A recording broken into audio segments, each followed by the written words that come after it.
you know how they say, like, well, they don't say it, it's a thing. There's a holiday for every day. Literally. Right? Literally. Everything. So today is National Chopsticks Day, believe it or not. And you know, these utensils, they've been around for more than 3,000 years. While most disposable ones are made from bamboo or wood, they're not necessarily sustainable. So we've got the facts for you. Yeah, the Forestry Group in China estimates that 20 million trees are cut down each year in China for the production of chopsticks. That amount of wood can make up to 80 billion pairs of disposable chopsticks that are exported worldwide. In Japan alone, it estimated that each person uses roughly 200 pairs of disposable chopsticks a year. I want to say for the record, we like chopsticks in our house. And I did too. I got my husband a pair that Does he use them? we wash them. Yeah, and everything. Because I bought some too. I just don't use them. Yeah, we use them. Good. We use them. Good. So big question is, how do we keep all those chopsticks out of the landfills? One company has found a very creative solution. Yes, ChopValue turns chopsticks into furniture and home goods. Yeah, we caught up with them shortly after the company launched, and we want to check in and see how they're doing. Sabrina Khan is the head of sustainability. Sabrina, we are so excited to have you back to talk more about this. The last time we talked to you was in 2022.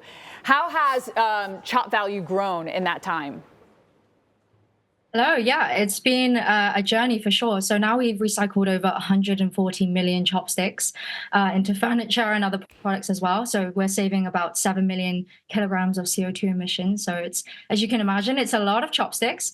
And we've also received some growth funding as well, which we've been very excited to scale our micro factories globally.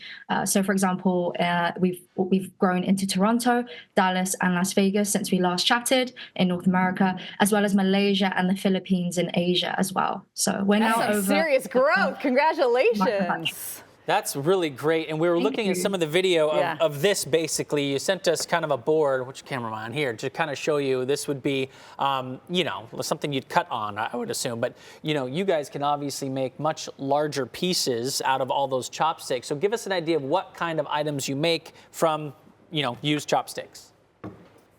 Of course. So anything from cutting boards to much larger items too, such as tabletops and interior design for restaurants and all of that. So yeah, it's very versatile and a very solid material as well. That was a whole table. That table was made out of chopsticks. That was beautiful, by the way. Where are you getting all these chopsticks from? So we source our chopsticks from 1,500 restaurants that we partner with locally in different cities.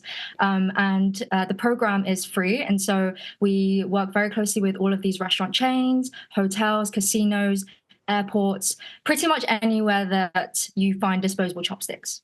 You know, I guess I want to get into the process of turning chopsticks into furniture, because obviously these are used. So what is that process like?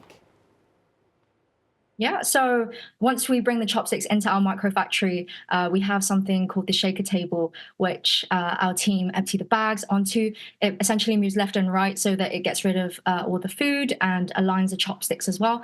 Then they are dipped into a water-based resin, and then they're prepared to be put into our dryer, which gets rid of all the moisture in the chopsticks.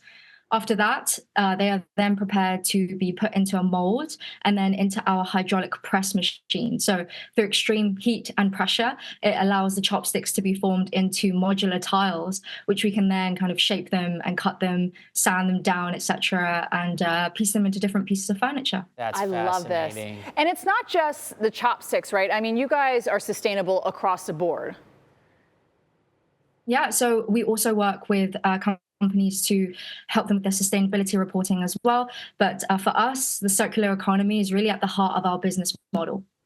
I love it. And, you know, just curious from a consumer perspective, like, how would we go about obtaining this? Obviously, I'm assuming you could buy something like this on the website, but with your goals and where you are around the world, will you set up in like furniture stores and places like that?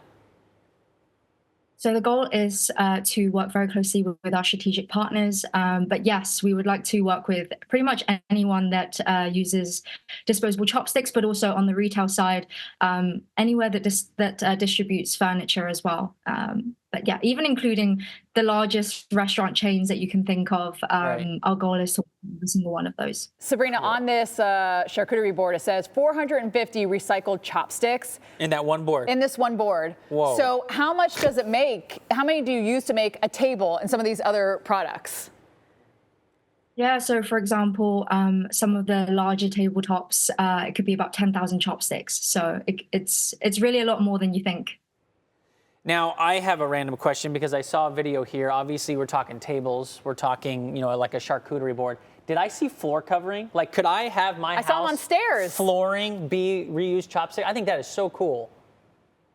Yes, so we have started working with flooring as well as staircases as well. So it's a very versatile material. You pretty much can put it on your wall as well. And so it's just such a nice conversation piece. Yeah. Imagine having friends over and you're like, this piece of art was actually made of X amount of chopsticks. And yeah. Phenomenal. Really cool. What's next for ChopValue? You guys are so creative and so sustainable.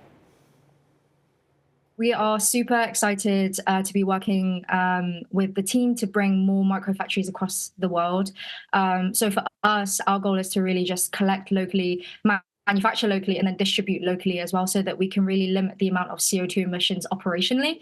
And so for the next stage, we're really looking to partner with more people and partnerships as well to kind of bring that concept across the globe, because it doesn't work if it's only in one city. Right, it really does require everybody to be recycling. Well, Sabrina Khan, thank you for coming back. Appreciate it. We had you on, 2022? Is that what it was? We'll Congratulations. check back in with you another year and a half. Yeah, and I can't wait to see where this company goes. Thank you so much for joining us today. Appreciate it.